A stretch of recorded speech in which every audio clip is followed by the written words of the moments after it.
ಮುಖ್ಯಾಂಶಗಳು 1965ರ ಯುದ್ಧದ 50ನೇ ವರ್ಷಾಚರಣೆ ದೆಹಲಿಯಲ್ಲಿ ಪ್ರಧಾನಿ ನರೇಂದ್ರ ಮೋದಿ ಶೌರ್ಯಾಂಜಲಿ ವಸ್ತು ಪ್ರದರ್ಶನಕ್ಕೆ ಭೇಟಿ ಕಣಸ ಬಂಡೂರಿ ಹೋರಾಟಕ್ಕೆ ಬೆಂಬಲ ಬೆಳಗಾವಿ ಭಾಗದಲ್ಲಿ ಪ್ರವಾಸ ಎಚ್.ಡಿ. ದೇವೇಗೌಡ ಇಂದು ಹೈದರಾಬಾದ್ ಕರ್ನಾಟಕ ವಿಮೋಚನಾ ದಿನ ಬೀದರ್ ಕಲಬುರಗಿ ಬಳ್ಳಾರಿ ಮುಂತಾದೆಡೆ ವಿವಿಧ ಕಾರ್ಯಕ್ರಮ ಶ್ರದ್ಧಾ ಭಕ್ತಿಯಿಂದ ಗಣೇಶ ಹಬ್ಬ ಆಚರಣೆ ದೇವಾಲಯಗಳಲ್ಲಿ ವಿಶೇಷ ಪೂಜೆ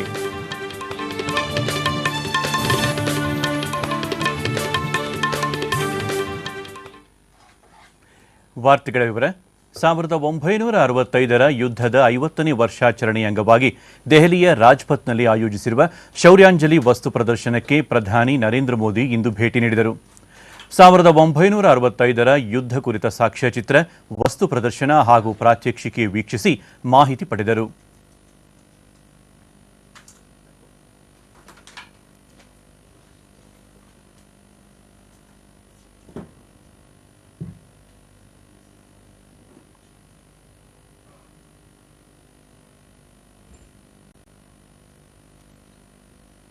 यहाँ पर उन वीर योद्धाओं की ಕೇಂದ್ರ ಗೃಹ ಸಚಿವ ರಾಜನಾಥ್ ಸಿಂಗ್ ಹಣಕಾಸು ಸಚಿವ ಅರುಣ್ ಜೇಟ್ಲಿ ನಗರಾಭಿವೃದ್ಧಿ ಸಚಿವ ಎಂ ವೆಂಕಯ್ಯನಾಯ್ಡು ಮಾನವ ಸಂಪನ್ಮೂಲ ಅಭಿವೃದ್ಧಿ ಸಚಿವೆ ಸ್ಮೃತಿ ಇರಾನಿ ಸೇರಿದಂತೆ ಕೇಂದ್ರದ ಅನೇಕ ಸಚಿವರು ಸೇನೆಯ 3 ವಿಭಾಗಗಳ ವರಿಷ್ಠರು ಮತ್ತಿತರ ಗಣ್ಯರು ಉಪಸ್ಥಿತರಿದ್ದರು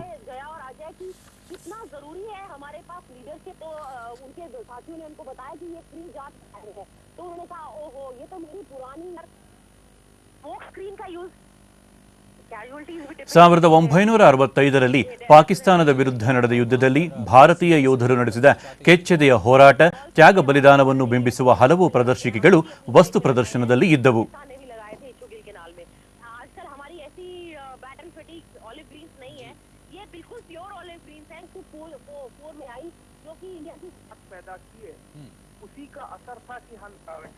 ಪ್ರಧಾನಿ ಮೋದಿ ಸಂದರ್ಶಕರ ಪುಸ್ತಕದಲ್ಲಿ ಅನಿಸಿಕೆ ದಾಖಲಿಸಿದರು ಅವರಿಗೆ ಸ್ಮರಣಿಕೆ ನೀಡಲಾಯಿತು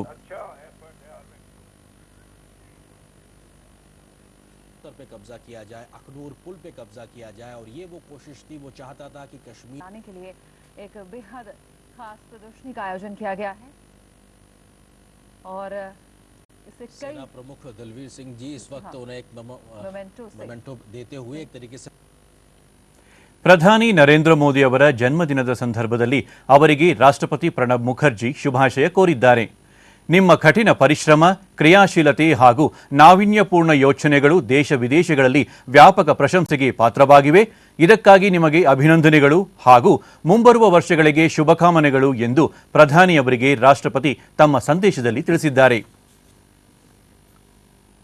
ಉಪರಾಷ್ಟ್ರಪತಿ ಹಮೀದ್ ಅನ್ಸಾರಿ ತಮ್ಮ ಕಾಂಬೋಡಿಯಾ ಪ್ರವಾಸದ ಕೊನೆಯ ಹಂತದಲ್ಲಿಂದು ಸೀಮ್ ರೀಫ್ ಪಟ್ಟಣದಲ್ಲಿ ಮೆಕಾಂಗ್ ಗಂಗಾ ಜವಳಿ ವಸ್ತು ಸಂಗ್ರಹಾಲಯಕ್ಕೆ ಭೇಟಿ ನೀಡಿದರು ಈ ವಸ್ತು ಸಂಗ್ರಹಾಲಯಕ್ಕೆ ಇಂದಿನ ಪ್ರಧಾನಿ ಅಟಲ್ ಬಿಹಾರಿ ವಾಜಪೇಯಿ $1 ದಶಲಕ್ಷ ಆರ್ಥಿಕ ನೆರವು ನೀಡಿದ್ದರು ಹಮೀದ್ ಅನ್ಸಾರಿ ಭವ್ಯ ಶಿಲ್ಪಕಲೆಯ ಆಂಕೋರ್ ವಾಟ್ ದೇವಸ್ಥಾನ ಸಂಕೀರ್ಣಕ್ಕೂ ಭೇಟಿ ನೀಡಿದರು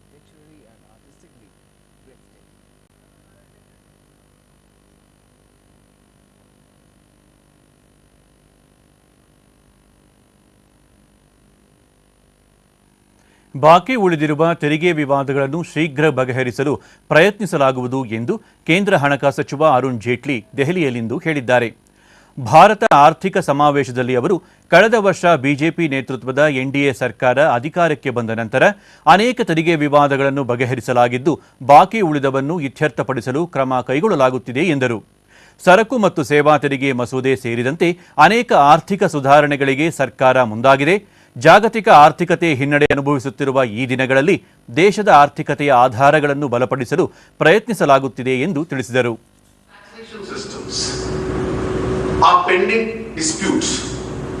Now a number of them have been put to rest and we are trying over the next few days itself, so that many others can be put to. ವಾರ್ಷಿಕ ದೇಶದಲ್ಲಿ 8% ರಿಂದ 10% ಆರ್ಥಿಕ ಪ್ರಗತಿ ದರ ದಾಖಲಾಗುವ ವಿಶ್ವಾಸವಿದೆ ಎಂದು ಕೇಂದ್ರ ಹಣಕಾಸು ಖಾತೆ ರಾಜ್ಯ ಸಚಿವ ಜಯಂತ್ ಸಿನ್ಹಾ ಹೇಳಿದ್ದಾರೆ. ದೆಹಲಿಯಲ್ಲಿಂದು ಅವರು ಪ್ರಧಾನಿ ನರೇಂದ್ರ ಮೋದಿ ಅವರು ರಸ್ತೆ ಆಧುನೀಕರಣ, ಮೂಲಸೌಕರ್ಯ ಯೋಜನೆಗಳಿಗೆ ಒತ್ತು ನೀಡಿದ ಪರಿಣಾಮ ಸಾರ್ವಜನಿಕ ಹೂಡಿಕೆಯಲ್ಲಿ 40% ಏರಿಕೆಯಾಗಿದೆ.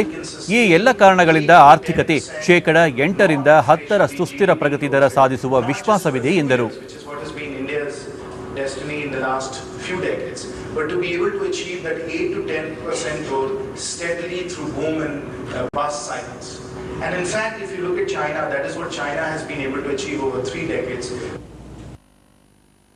ಕಳಸಾ ಬಂಡೂರಿ ಮತ್ತು ಮಹದಾಯಿ ಯೋಜನೆಗೆ ಸಂಬಂಧಿಸಿದಂತೆ ನಡೆಯುತ್ತಿರುವ ಹೋರಾಟದಲ್ಲಿ ತಾವು ಭಾಗವಹಿಸುವುದಾಗಿ ಹಾಗೂ ಬೆಳಗಾವಿ ಭಾಗದಲ್ಲಿ ಪ್ರವಾಸ ಹಮ್ಮಿಕೊಳ್ಳುವುದಾಗಿ ಮಾಜಿ ಪ್ರಧಾನಿ ಎಚ್.ಡಿ. ದೇವೇಗೌಡ ಬೆಂಗಳೂರಿನಲ್ಲಿಂದು ತಿಳಿಸಿದ್ದಾರೆ. ಬರ ಪರಿಸ್ಥಿತಿ ಹಿನ್ನೆಲೆಯಲ್ಲಿ ರಾಜ್ಯಾದ್ಯಂತ ಕುಡಿಯುವ ನೀರಿಗೆ ಬೃಹತ್ ಸಮಸ್ಯೆ ಉಂಟಾಗಿದೆ. ಅದರಲ್ಲೂ ಧಾರವಾಡ, ಗದಗ, ಬೆಳಗಾವಿ ಭಾಗದಲ್ಲಿ ಕುಡಿಯುವ ನೀರಿನ ತೀವ್ರ ಕೊರತೆ ಕಂಡುಬಂದಿದೆ. ಕುಡಿಯುವ ನೀರಿಗಾಗಿ ಆ ಭಾಗದಲ್ಲಿ ಪಕ್ಷಾತೀತ ಹೋರಾಟ ನಡೆಯುತ್ತಿದ್ದು, ಅದರಲ್ಲಿ ರಾಜಕೀಯ ಬೆರೆಸುವುದು ಸರಿಯಲ್ಲ ಎಂದರು. ಕಳಸಾ ನಾಲೆಗೆ ತಡೆಗೋಡೆ ನಿರ್ಮಿಸಲಾಗಿದೆ ಎಂದು ತಿಳಿದು ಬಂದಿದ್ದು, ಸ್ಥಳ ಪರಿಶೀಲನೆ ನಂತರ ಅದನ್ನು ತೆಗೆದುಹಾಕುವ ಹಾಗೂ ಕುಡಿಯುವ ನೀರಿಗೆ ಆದ್ಯತೆ ನೀಡುವ ಸಂಬಂಧ ಪ್ರಧಾನಿ ಅವರ ಗಮನಕ್ಕೆ ಸೆಳೆಯುವುದಾಗಿ ತಿಳಿಸಿದರು. ಹೇಮಾವತಿ, ಕೆಆರ್ಎಸ್ ಸೇರಿದಂತೆ ರಾಜ್ಯದ ಬಹುತೇಕ ಜಲಾಶಯಗಳು ಬರಿದಾಗಿದ್ದು, ಕುಡಿಯುವ ನೀರಿನ ಪರಿಸ್ಥಿತಿಯನ್ನು ನಿಭಾಯಿಸುವುದು ಕಷ್ಟವಾಗಿದೆ. ಈ ಹಿನ್ನೆಲೆಯಲ್ಲಿ ಪ್ರಧಾನಿ ಅವರು ರಾಜ್ಯಕ್ಕೆ ಕೇಂದ್ರದ ಅಧ್ಯಯನ ತಂಡವನ್ನು ಕಳುಹಿಸಿ ವಾಸ್ತವ ಪರಿಸ್ಥಿತಿಯನ್ನು ಅರಿತ ಮೇಲೆ ಸೂಕ್ತ ತೀರ್ಮಾನ ಕೈಗೊಳ್ಳಬೇಕು. ಸದ್ಯದ ಪರಿಸ್ಥಿತಿಯಲ್ಲಿ ರಾಜ್ಯದಿಂದ ತಮಿಳುನಾಡಿಗೆ ನೀರು ಬಿಡುವುದು ಕಷ್ಟಕರ ಎಂದು ಹೇಳಿದರು. ನವೆಂಬರ್ 23ರಿಂದ ಸೇರುತ್ತೆ ಅಂತ ಇದೆ ಹೇಳಿದ್ದ. ಅವ್ರು ಕೊಡೋ ತೀರ್ಪು ನಾವೆಲ್ಲ ಒಪ್ಕೊಳ್ಳೋಣ. ನಮ್ಮ ಬೆಳೆಗೆ ಪೂರ್ಣ ರೈಪವರೆಗೂ ನೀರಿರುತ್ತೋ ಇಲ್ಲೋ ಗೊತ್ತಿಲ್ಲ ನನಗೆ. The first priority is drinking water. Tamil Nadu ಕೂಡ ಬಿಡೋದು ಕಷ್ಟ ಆಗುತ್ತೆ ಅಂತಲೇ ನಾನೇ ಸ್ಪಾಟ್ಗೆ ಹೋಗಿ ಇಶ್ಯೂನ ನೋಡಿದ ಮೇಲೆ ಈ ಮಾತು ಹೇಳಿದೆ. ಇಂದು ಹೈದರಾಬಾದ್ ಕರ್ನಾಟಕ ವಿಮೋಚನಾ ದಿನ ಆಚರಿಸಲಾಗುತ್ತಿದೆ. 1948ರಲ್ಲಿ ಇದೇ ದಿನಾಂಕದಂದು ಹೈದರಾಬಾದ್ ನಿಜಾಮರ ಆಳ್ವಿಕೆ ಕೊನೆಗೊಂಡು ಆ ಸಂಸ್ಥಾನ ಭಾರತೀಯ ಒಕ್ಕೂಟಕ್ಕೆ ಸೇರ್ಪಡೆಯಾಗಿತ್ತು. ಹೈದರಾಬಾದ್ ಕರ್ನಾಟಕ ವಿಮೋಚನಾ ದಿನದ ಅಂಗವಾಗಿ ಬಳ್ಳಾರಿಯಲ್ಲಿಂದು ಏರ್ಪಡಿಸಿದ ಕಾರ್ಯಕ್ರಮದಲ್ಲಿ ಸಂಸದ ಬಿ. ಶ್ರೀರಾಮುಲು ಧ್ವಜಾರೋಹಣ ನೆರವೇರಿಸಿದರು.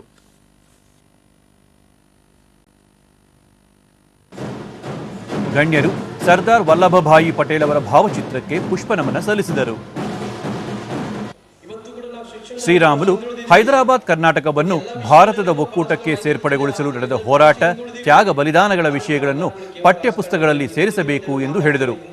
ಇದಕ್ಕೂ ಮೊದಲು ಜಾನಪದ ಕಲಾ ತಂಡಗಳ ಪ್ರದರ್ಶನ ನಡೆಯಿತು. ಜಿಲ್ಲೆಗಳಿಗೆ ಸಮಗ್ರವಾಗಿ ಅಭಿವೃದ್ಧಿಯನ್ನು ಮಾಡಬೇಕಂತೇಳಿ ನನ್ನ ಸೇರಿಕೊಂಡು ಕೂಡ ಯಾರು ಮಾಡಕ್ಕಂತ ಪ್ರಾಮಾಣಿಕವಾದಂಥ ಪ್ರಯತ್ನ ಯಾರು ಮಾಡಿಲ್ಲ ಅಂತ ನಾನು ಬಹಿರಂಗವಾಗಿ ನಾನು ಒಪ್ಕೊಳ್ಳೋದಿಲ್ಲ.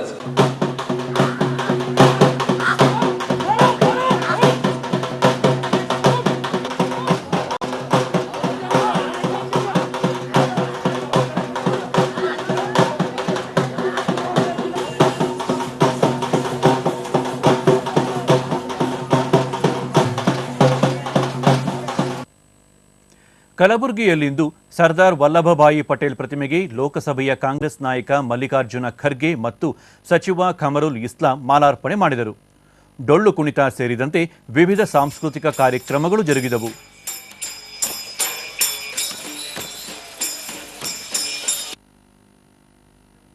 ಕೊಪ್ಪಳದಲ್ಲಿ ಜಿಲ್ಲಾ ಉಸ್ತುವಾರಿ ಸಚಿವ ಶಿವರಾಜ್ ತಂಗಡಗಿ ಧ್ವಜಾರೋಹಣ ನೆರವೇರಿಸಿ ಗೌರವ ವಂದನೆ ಸ್ವೀಕರಿಸಿದರು. ವಿವಿಧ ದಳಗಳ ಪಥಸಂಚಲನ ನಡೆಯಿತು.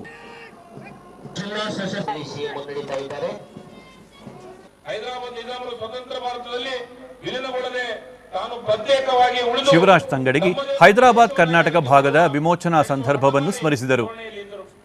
ಆಗಿನ ಭಾರತದ ಕೇಂದ್ರ ಗೃಹ ಸಚಿವರಾದಂತ ಉಕ್ಕಿನ ಮನುಷ್ಯ ಸರ್ದಾರ್ ವಲ್ಲಭಭಾಯಿ ಪಟೇಲ್ ದಿಟ್ಟತನದಿಂದ ಕೈಗೊಂಡ ಸೈನಿಕ ಕಾರ್ಯಾಚರಣೆಯಲ್ಲಿ ನಿಜಾಮರು ಶರಣಾಗಿ ಭಾರತದ ಒಕ್ಕೂಟಕ್ಕೆ ಸೇರಿದ್ದರಿಂದ ಹೈದರಾಬಾದ್ ಕರ್ನಾಟಕ 1948 ಸೆಪ್ಟೆಂಬರ್ 17ರಂದು ಸ್ವತಂತ್ರ ಪಡೆಯಿತು ಬಂಧುಗಳೇ. ಸ್ವಾತಂತ್ರ್ಯಕ್ಕಾಗಿ ಮೊದಲಿನಿಂದಲೂ ಸ್ವಾತಂತ್ರ್ಯ ಹೋರಾಟಗಾರ ಸುಮಂತ್ ರಾವ್ ಪಟ್ವಾರಿ ಹೈದರಾಬಾದ್ ಸಂಸ್ಥಾನವನ್ನು ಪ್ರತ್ಯೇಕವಾಗಿ ಉಳಿಸಿಕೊಳ್ಳಲು ಬಯಸಿದ ನಿಜಾಮರ ವಿರುದ್ಧ ನಡೆಸಿದ ಕ್ರಾಂತಿಕಾರಿ ಹೋರಾಟವನ್ನು ನೆನಪಿಸಿಕೊಂಡರು. ಕಾಸಿಂ ರಜ್ವಿ ಅಂತಕ್ಕಂಥ ಒಬ್ಬ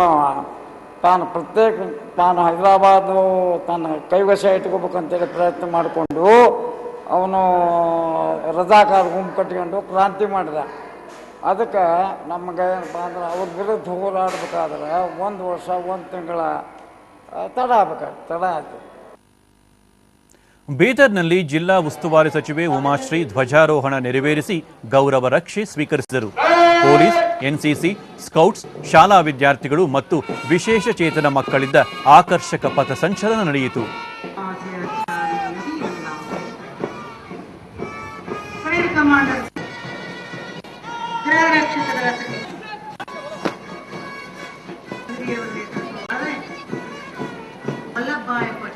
ಸರ್ದಾರ್ ವಲ್ಲಭಭಾಯಿ ಪಟೇಲ್ ಅವರ ಭಾವಚಿತ್ರದ ಮೆರವಣಿಗೆ ನಡೆಸಲಾಯಿತು. ಸಚಿವೆ ಉಮಾಶ್ರೀ ವಿಮೋಚನಾ ಹೋರಾಟಗಾರರ ತ್ಯಾಗ ಬಲಿದಾನದಿಂದ ಪ್ರೇರಣೆ ಪಡೆದು ನಾವೆಲ್ಲರೂ ಕ್ರಿಯಾಶೀಲರಾಗಿ ದುಡಿದು ಆದರ್ಶ ನಾಡಿನ ಕನಸು ನನಸಾಗಿಸಬೇಕು ಎಂದರು. ಈಗ ಇತಿಹಾಸ ಸೇರಿದೆ. ಇಂದು ಗಣೇಶ ಹಬ್ಬದ ಸಡಗರ ಸಂಭ್ರಮ. ಈ ಸಂದರ್ಭದಲ್ಲಿ ರಾಷ್ಟ್ರಪತಿ ಪ್ರಣಬ್ ಮುಖರ್ಜಿ, ಉಪರಾಷ್ಟ್ರಪತಿ ಹಮೀದ್ ಅನ್ಸಾರಿ, ಪ್ರಧಾನಿ ನರೇಂದ್ರ ಮೋದಿ, ಮುಖ್ಯಮಂತ್ರಿ ಸಿದ್ದರಾಮಯ್ಯ ಸೇರಿದಂತೆ ಅನೇಕ ಗಣ್ಯರು ಜನತೆಗೆ ಶುಭಾಶಯ ಕೋರಿದ್ದಾರೆ. ಗಣೇಶ ಹಬ್ಬದ ಅಂಗವಾಗಿ ಮನೆಗಳಲ್ಲಿ ಹಾಗೂ ಸಾರ್ವಜನಿಕ ಮಂಟಪಗಳಲ್ಲಿ ಗಣೇಶ ವಿಗ್ರಹಗಳನ್ನಿಟ್ಟು ಪೂಜೆ ಸಲ್ಲಿಸಲಾಗುತ್ತದೆ. ದೇವಾಲಯಗಳಲ್ಲಿ ವಿಶೇಷ ಪೂಜೆ ನೆರವೇರಿಸಲಾಗುತ್ತದೆ. ವಿನಾಯಕ ಚತುರ್ಥಿ ಅಂಗವಾಗಿ ಬೆಂಗಳೂರಿನ ವಿವಿಧ ದೇವಾಲಯಗಳಲ್ಲಿ ಇಂದು ಬೆಳಗ್ಗೆಯಿಂದಲೇ ವಿಶೇಷ ಪೂಜಾ ವಿಧಿಗಳು ನಡೆಯುತ್ತಿವೆ.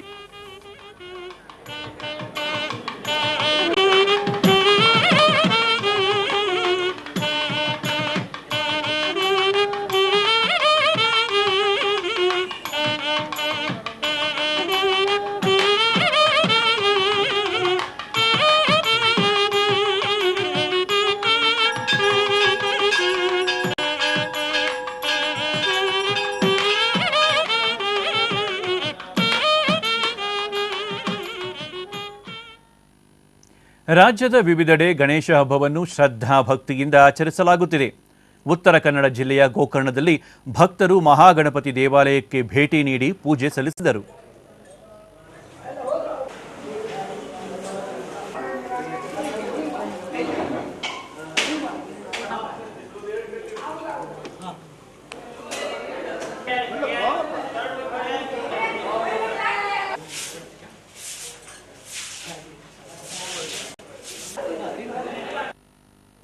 ಉಡುಪಿ ಜಿಲ್ಲೆ ಕುಂಭಾಶಿಯ ಆನೆಗುಡ್ಡೆ ಸಿದ್ಧಿವಿನಾಯಕ ದೇವಸ್ಥಾನದಲ್ಲಿ ವಿಶೇಷ ಪೂಜೆ ನಡೆಯಿತು. ಜಿಲ್ಲಾ ಉಸ್ತುವಾರಿ ಸಚಿವ ವಿನಯ್ ಕುಮಾರ್ ಸೊರಕೆ ತಮ್ಮ ಕುಟುಂಬದೊಂದಿಗೆ ಆಗಮಿಸಿ ಪೂಜೆ ಸಲ್ಲಿಸಿದರು.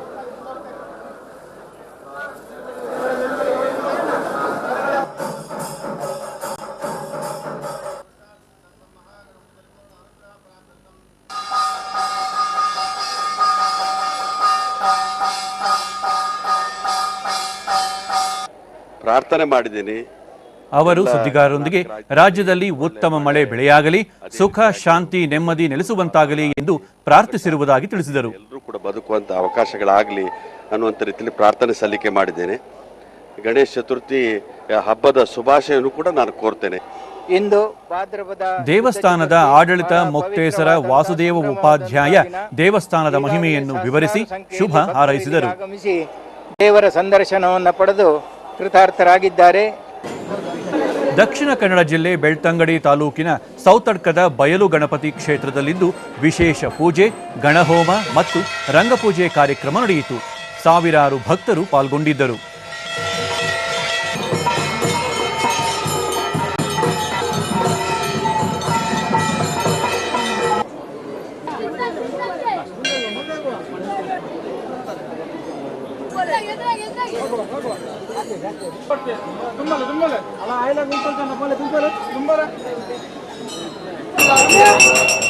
ಮೈಸೂರಿನಲ್ಲಿ ದಸರಾ ಮಹೋತ್ಸವದಲ್ಲಿ ಪಾಲ್ಗೊಳ್ಳುವ ಗಜಪಡೆಗಳಿಗೆ ಪೂಜೆ ಸಲ್ಲಿಸುವ ಮೂಲಕ ದಸರಾ ಗಣಪತಿ ಹಬ್ಬಕ್ಕೆ ಚಾಲನೆ ನೀಡಲಾಯಿತು.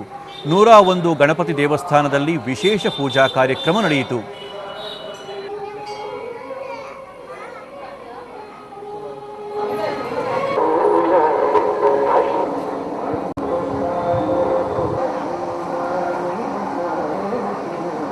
ದಸರಾ ಬಂದಿರತಕ್ಕಂತ ಶಾಸಕ ಎಂಕೆ ಸೋಮಶೇಖರ್ ಚಿನ್ನದ ಅಂಬಾರಿ ಹೊರುವ ಅರ್ಜುನ ಸೇರಿದಂತೆ ಎಲ್ಲ ಆನೆಗಳಿಗೂ ಆಹಾರ ನೀಡಿ ಪೂಜೆ ಸಲ್ಲಿಸಲಾಗಿದೆ.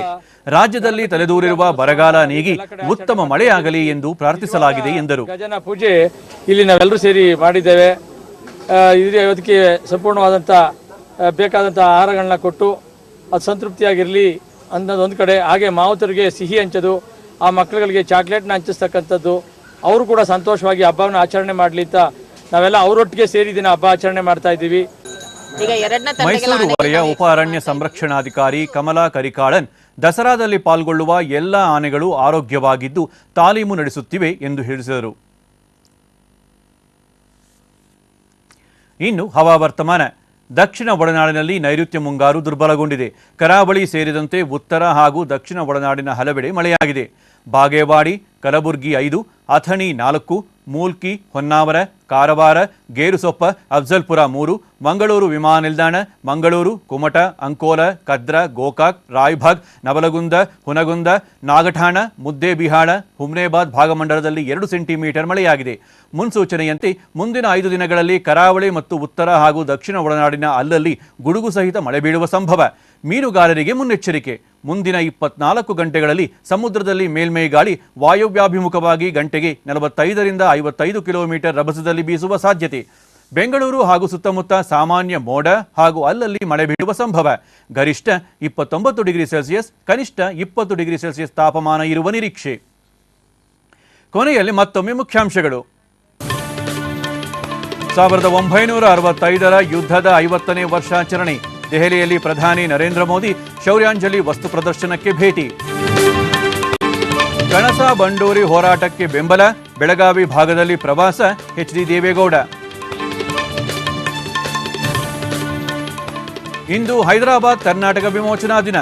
ಬೀದರ್, ಕಲಬುರಗಿ, ಬಳ್ಳಾರಿ ಮುಂತಾದೆಡೆ ವಿವಿಧ ಕಾರ್ಯಕ್ರಮ. ಶ್ರದ್ಧಾ ಭಕ್ತಿಯಿಂದ ಗಣೇಶ ಹಬ್ಬ ಆಚರಣೆ. ದೇವಾಲಯಗಳಲ್ಲಿ ವಿಶೇಷ ಪೂಜೆ.